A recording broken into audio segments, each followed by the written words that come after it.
Hello my dear students, welcome back. कैसे हैं आप लोग? आशा करता हूँ सब लोग एकदम ठीक होंगे।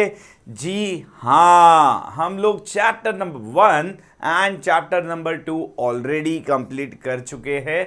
आज हम लोग शुरू करने वाले हैं चैप्टर नंबर 3 के साथ। यस, तो my dear students, let's start with chapter number 3, that is functions. देखो भाई, ऐसे देखने जाए ना तो ये बिजनेस टूल्स ऑफ इकोनॉमिक्स है ना, बहुत ही छोटे छोटे चैप्टर्स है लेकिन बहुत ही इंपॉर्टेंट है। ठीक है, छोटी छोटी ऐसी चीज़ है जो हमको इकोनॉमिक्स पढ़ने में बहुत ज़्यादा काम में आने वाली है कि भाई अगर आपको इकोनॉमिक्स पढ़ना है तो ये चीज़ों के बारे में अच्छे से पता होना ज़रूरी है। तो अभी एक फंक्शंस बता रहे, तो फंक्शन क्या बता रहा है? तो बेसिकली हम लोग ने ऑलरेडी जब वेरिएबल किया था तो वही वेरिएबल, अगर दो वेरिएबल के बारे में मैं बात कर रहा हूं तो वो दो वेरिएबल्स का क्या रिलेशन है एक दूसरे के साथ, तो उसके बारे में बताता है हमको कौन? तो फंक्शंस। तो बोलते हैं ना, this is the function of this. ठीक है, X is the function of Y. तो एक्स क्या है? तो वो डिपेंड करता है वाई के ऊपर। किसके ऊपर डिपेंड करता है? वाई के ऊपर। सो वैसे ही बहुत सारे अलग अलग रूल्स होते हैं जो अप्लाई करके हमको फंक्शंस मिलते हैं। तो आज हम लोग ज़्यादा कुछ नहीं, डिटेल में थोड़ा यही सारे रूल्स के बारे में स्टडी करने वाले हैं कि फंक्शन कैसे हम पढ़ते हैं इकोनॉमिक्स में। ठीक है, स्टार्ट करते हुए yes my dear students, start करेंगे हम लोग मीनिंग ऑफ फंक्शन से। Science is based on studying how variables, दो चीज जिसके बारे में हम लोग स्टडी कर रहे हैं, ठीक है, वो variables how they are related to each other. Function helps an economist model, एक मॉडल बनाने के लिए हेल्प करता है इकोनॉमिस्ट को, एंड एनालाइज करने के लिए इकोनॉमी के अंदर क्या चल रहा है। A function describes a relationship involving one और मोर वेरिएबल, एक वेरिएबल का दूसरे वेरिएबल के साथ क्या फंक्शन है। It explains how changes in one variable affect another. In economic context, function often express cause and effect, कि इसके होने के वजह से दूसरों पे क्या असर हो रहा है, तो that is called as cause and effect relationship। ठीक है, डिपेंडेंस और इंटरडिपेंडेंस के बारे में बात करता है functions. A function expresses the dependence of one variable on one or more other variables, एक चीज का दूसरे एक या उससे ज्यादा वेरिएबल पे क्या डिपेंडेंस है, क्या डिपेंडेंस है।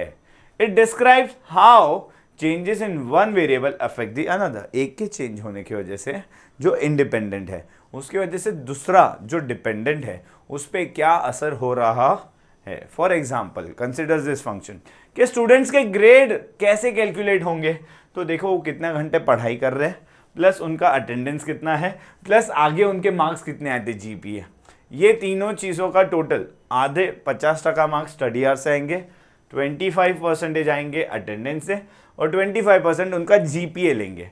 तो ये हमको फंक्शन बता रहे हैं कि स्टूडेंट्स ग्रेड किसके ऊपर, ये तीन रूल क्या है, ये तीनों को ऐड करो, कितना 0.50, 0.25, 0.25। तो ये एक रूल हो गया, ये फंक्शन है। ये क्या है? फंक्शन है। Here the grade depends on study hours, ठीक है, class attendance and prior GPA, मतलब पहले आपको कितने मार्क्स आए थे। स्टडी टाइम हैज ट्वाइस, देखो ये 50 है, बाकी ये तो 25, तो दूसरों से ज्यादा डबल इसका इंपॉर्टेंस दिया हुआ है। ठीक है, when the relationship is such that any value of variable x there corresponds one and only one value of the variable y, x किसके ऊपर डिपेंड कर रहे हैं? सिर्फ और सिर्फ y के ऊपर। Then y is said to be function of x, y क्या है? फंक्शन ऑफ x है। ठीक है, the function as a rule, rule हर एक चीज का, हर फंक्शन का अलग अलग होता है, किसी में प्लस होता है, किसी में माइनस होता है, किसी में मल्टीप्लाई होता है, किसी में स्क्वायर होता है। तो हम लोग देखते हैं कैसे है। यूजिंग फंक्शनल नोटेशंस, अलग अलग नोटेशंस होते हैं, यहाँ पे माइनस दिया और यहाँ पे स्क्वायर दिया, डिवाइड दिया, प्लस, देखो ये सारे नोटेशंस अलग अलग लिखे हुए हैं। ठीक है, वी राइट यहाँ पे y is equal to function of x, y किसके ऊपर डिपेंड कर रहा है? तो x के ऊपर। We read it as y is a function of x। f यहाँ पे रूल बता रहा है। ठीक है, we use to go from a value of x to a value of y, कि x से अपने को पता चलेगा y का वैल्यू कितना है। तो rule tell us to operate on x to get y, x के ऊपर ध्यान दो तो तुमको y मिलेगा, वो रूल यहाँ पे पता चल रहा है।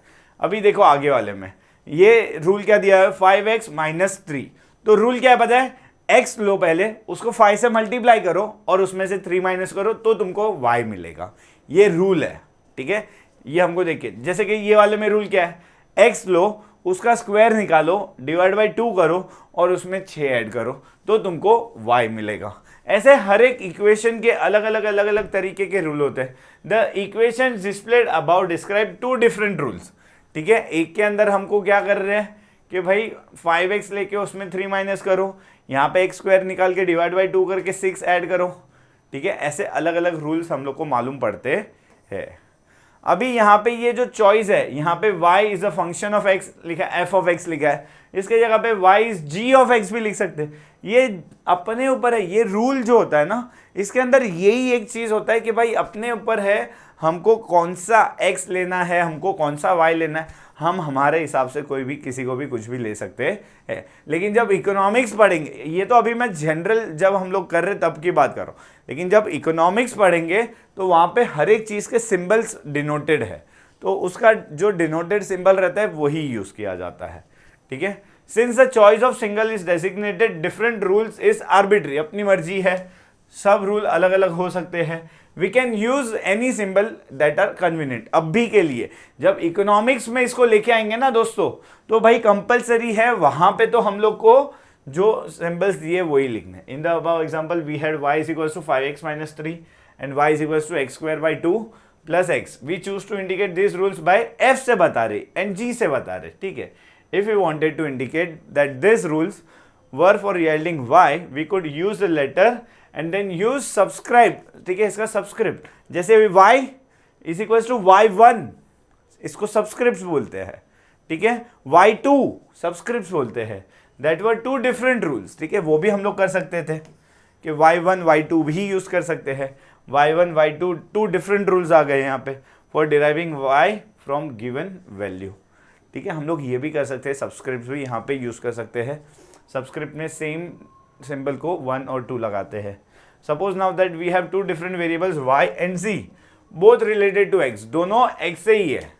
तो क्या एग्जांपल दिया है, y is equal to 3 + 10x।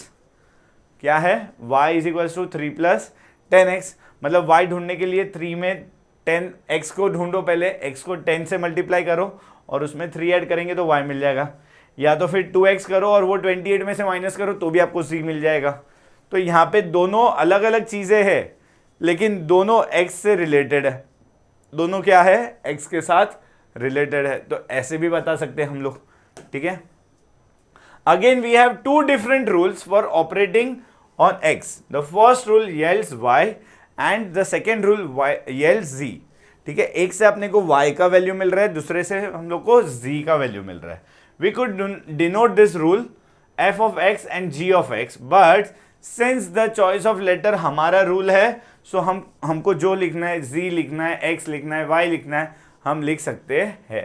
So y is equal to y of x and z is equal to z of x। ऐसे हम अपने हिसाब से यहाँ पे आर्बिट्री मतलब समझते हैं कि भाई हमारी मर्जी, हम जो चाहे वो यहाँ पे लगा सकते हैं, यूज कर सकते हैं। ठीक है, in this case the choice of letter is a memory device. एक मेमोरी अपने को सिर्फ समझने के लिए यहाँ पे काम आ रहा है। ठीक है, वो हमको सिर्फ याद बता रहा है रूल के बारे में। 3 + 10x से y मिलता है, सेकेंड रूल बोलता है 28 - 2x करने से z मिलता है। ठीक है, सो इन द रिलेशन अभी ऐसा होता है y is equal to a + bx + cx²। ठीक है, ये पूरा ऐसा फॉर्मूला निकल सकता है, y ढूंढने के लिए दोनों का टोटल करके हम लोग निकाल सकते हैं। तो ये फंक्शनल रिलेशन हमको बता रहा है, amount of household spends on purchasing goods and service is related to the household after tax income. क्या बोल रहे हैं, फंक्शनल रिलेशन क्या है कि आप घर में खर्चा कितना पैसा करोगे, कि भाई आपके घर में जो इनकम आ रही है वो टैक्स पे करने के बाद आपके पास जो इनकम बचती है, तो वो आपका जो पैसा बच रहा है दैट इज उसके ऊपर आपका घर का खर्चा डिपेंड करता है। 2 steps are needed in order to express this functional relation in symbols. First, each variable needs to be given a symbol. ठीक है, कंजम्पशन को दे दो और इनकम को दे दो। we let C stand for household consumption expenditure and Y stand for income after tax. Second, we designate a symbol to express the relation. ये दोनों के रिलेशन को देखो तो यहाँ पे लिखा है C मतलब घर का खर्चा इज इक्वल टू फंक्शन मतलब डिपेंड कर रहा है किसके ऊपर डिपेंड कर रहा है, तो इनकम टैक्स पे करने के बाद आपकी जो इनकम बचती है उसके ऊपर डिपेंड करता है। इनकम टैक्स पे करने के बाद आपकी जो इनकम बचती है उस पर डिपेंड करता है। ठीक है, this is read as consumption is the function of income. क्या है ये? This is read as consumption is a function of income. The variable on the left hand side is called the dependent variable since its value depends on the variable of the right hand side. तो ये जो है ना वो dependent है, ये किसके ऊपर डिपेंड कर रहा है? तो राइट हैंड साइड पे ये जो है इसके ऊपर। Consumption is the function of मतलब consumption depends on Y, C depends on Y, तो ये सी हो गया डिपेंडेंट और वाई हो गया हमारा इंडिपेंडेंट। वाई क्या हो गया हमारा? independent. ठीक है, the variable, yes, the variable on the right hand side is called the independent variable since it can take only value whatsoever. ठीक है, the letter F explained above, F होता है functional relation बता रहा है। F क्या बता रहा है अपने को? functional relation. This means that a knowledge of the value of the variable within the parenthesis on the right hand side allows us to determine the value of the variable on the left hand side. मतलब right hand side पे जो value है वो हमको allow कर रहा है क्या? तो लेफ्ट हैंड साइड पे जो हमारा वेरिएबल है उसकी वैल्यू ढूंढने के लिए। Although in this case we have used a memory aid for function, any convenient symbol can be use, कोई भी यूज कर सकते हैं। ठीक है, some conventions in functional notation. क्या कन्वेंशंस है? So assume we are talking about some sequence of numbers. अभी ये देखो 1 2 3 4 5 ऐसे नंबर लिखे हुए हैं, तो मेरे को इसमें से किसी भी नंबर के बारे में बताना है बिना वो नंबर बोले, तो मैं उसको आई ले लूंगा, I unit, I number, ith. ठीक है, आइथ यहाँ पे लिखा हुआ है देखो क्या, हाँ 5th या 50th बताना है तो मैं उसको आई ले लूंगा। क्या ले लूंगा मैं? Ith term. ठीक है, तो यहाँ पे देखो ये आइथ टर्म है, मतलब 5वां टर्म या 50th टर्म या कोई भी। अब मेरे को उसके बाद वाला बताना है तो i+1 कर दूंगा, उसके पहले वाला बताना है तो i-1 कर दूंगा। है ना, सिंपल एकदम। समझ में आ रहा है ये कैसे हो रहा है? बहुत सिंपल है। By some token we can talk about the series of time periods. Say the year 2000 है, 2001 है और 2002 है। If you wish to refer 3 adjacent, एक के बाद एक साल की बात करनी है अपने को। ठीक है, any series without indicating 3 years। मेरे को 3 साल की बात करनी है, पहला साल, दूसरा साल, तीसरा साल, तो मैं उसको क्या लूंगा पता है? टी ले लिया मैंने बीच वाले साल को। ठीक है, यहाँ पे साल दिए 2000, 2001 एंड 2002, तो 2001 जो है ना मेरा बीच का है, उसको मैंने टी ले लिया। उसके पहले वाला साल मतलब t-1 कर दिया और उसके बाद वाला साल मतलब t+1 कर दिया। ठीक है, consider a functional relationship between the quantity produced by a factory and the number of workers employed। कि भाई इतने मेंबर्स मिलके, वर्कर्स मिलके इतनी क्वांटिटी प्रोड्यूस कर रहे हैं। अगर ऐसा मेरे को सोचना है, in general we can write Q, quantity is the depending on Q of workers. किसके ऊपर डिपेंड करता है? कितने वर्कर्स काम कर रहे हैं उसके ऊपर। तो हमारा आउटपुट किसके ऊपर डिपेंड कर रहा है? where Q is the number of workers employed in is the amount of production। Q क्या है? amount of production है। W is the amount number of workers, कितने काम कर रहे हैं वो है। if we wish to refer to the quantity of output where 10 workers were employed, मतलब 10 एम्प्लॉइज वर्कर काम कर रहे हैं, तो ये Q के जगह पे मैं 10 ले लूंगा। ठीक है, W के जगह पे मैं 10 ले लूंगा और Q से मेरे को मिलेगा आउटपुट। तो 50 यूनिट अगर प्रोड्यूस हो रही है, कितने लोग काम करने पे? 10 लोग काम करने पे। तो अब अगर मैं 10 की जगह 20 लोग काम करेंगे तो वो 100 यूनिट हो सकता है। तो वो Q मतलब आउटपुट किसके ऊपर डिपेंड कर रहा है? तो वर्कर्स, नंबर ऑफ वर्कर्स के ऊपर डिपेंड कर रहा है। किसके ऊपर डिपेंड कर रहा है? Number of workers. तो यहाँ पे देखो Q 10 दिया है, मतलब 10 वर्कर काम करके आउटपुट दे रहे 10 लोगों का। Whereas if we wish to refer the output when some particular but unspecified, हमको पता नहीं है, तो वो क्यों डिपेंड कर रहा है वर्कर्स के ऊपर, ठीक है। उसके बाद क्या बोल रहे हैं, finally if you wish to refer to the output when the number of workers was increased, ठीक है, क्यू आई जब था उसमें अगर बढ़ा देंगे 1 is equals to W I plus 1, ठीक है। अगर ये बढ़ा देंगे तो ये भी बढ़ जाएगा अपना, ऐसा कहना चाहते हैं। तो यहाँ पे +1 दे दिया तो यहाँ पे भी +1 हो जाएगा। दिस यूज ऑफ सबस्क्रिप्ट बोलते हैं to refer to particular values of variable is also useful notation.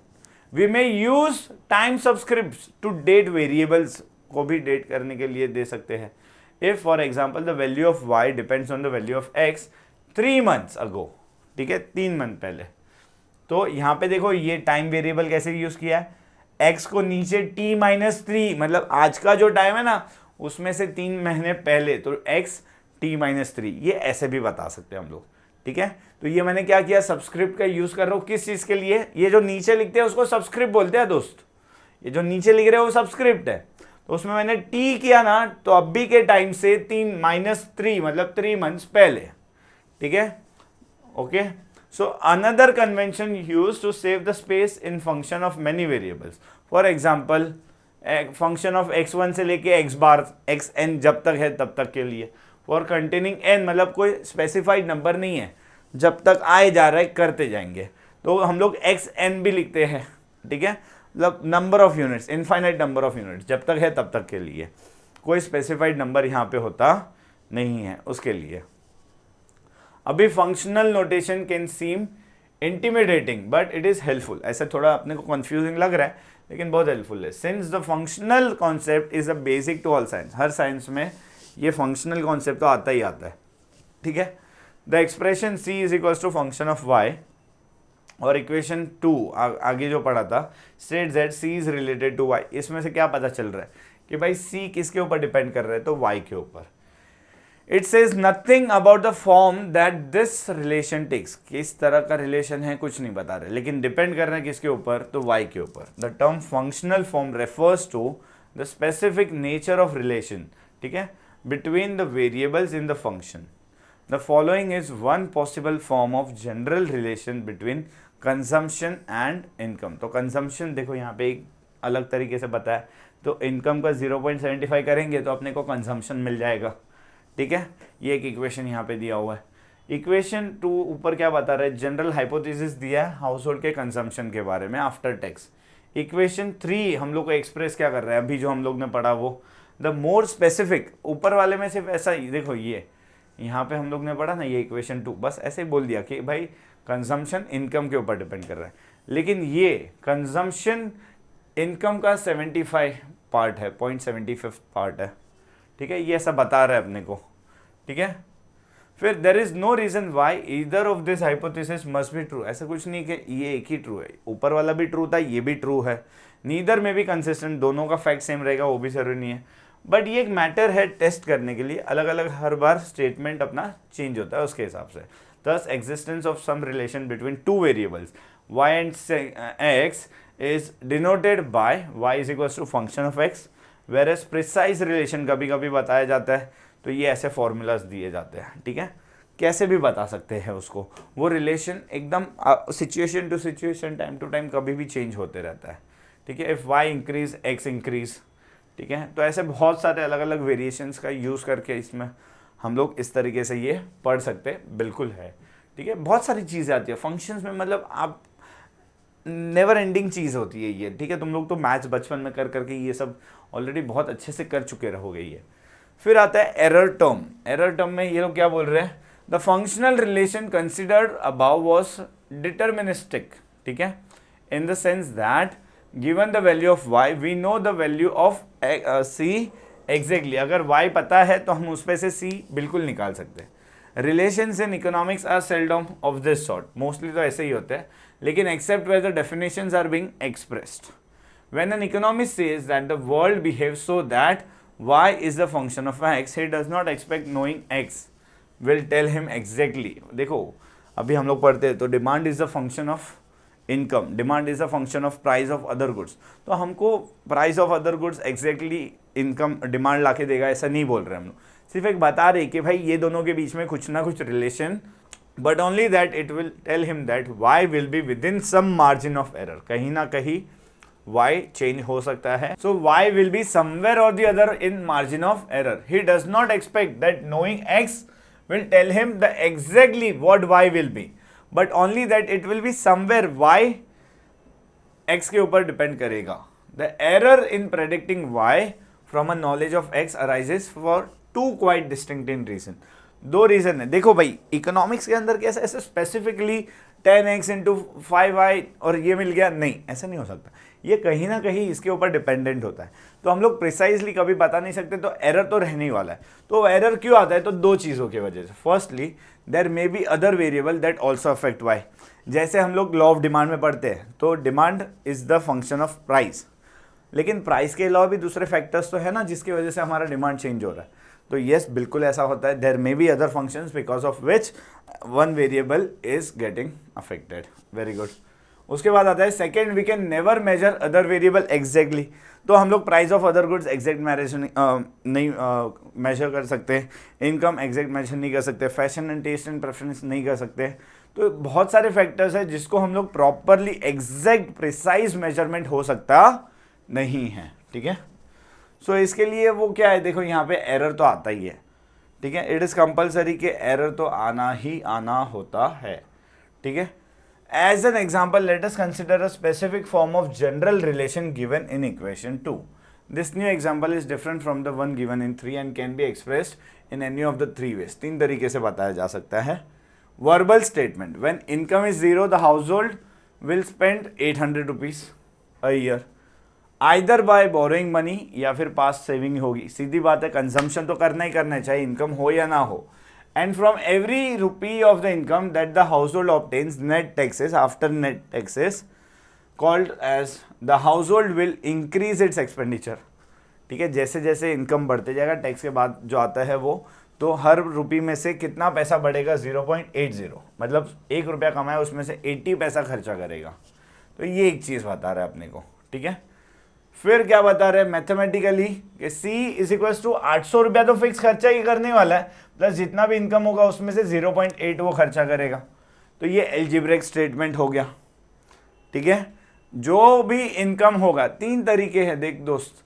पहला तो क्या बोला, इनकम हो या ना हो 800 रुपया फिक्स खर्चा कर डाला, और उसके अलावा जितना हर रुपया जो कमा रहा है ना उसके ऊपर 0.80 एक्स्ट्रा खर्चा करेगा.